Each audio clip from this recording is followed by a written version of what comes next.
Just adding, as I said before as well, this is a huge historical step Հսկայական պատմական քայլ առաջ է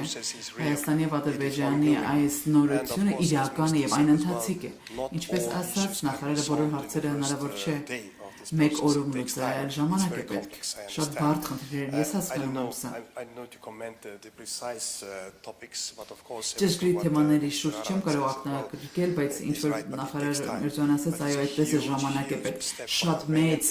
հսկայական առաջխաղացում է հայ ժողովրդի համար եւ տարածաշրջանի համար այս խաղաղության ընթացքը իրական է եւ ընթացիկ է սա ապագան է կերտում հայ ժողովրդի համար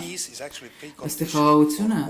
նախապայմանն է հաջորդի բոլոր քայլերի համար Բարգավաճման հասնելու համար, տնտեսական զարգացման համար, հիմնաքարային ազատությունների համար։ Սա հսկայական քայլ առաջ է, որ Հայաստանը արել է եւ այս կառավարությունը դա կատարել է։ Անշուշտ բարդ է, շատ բարդ գործընթաց է, ըստ հուսամ որ այն կհասնի իր ավարտին եւ երկարաժամկետ եւ արդարացի խաղաղություն կհաստատվի տարածաշրջանում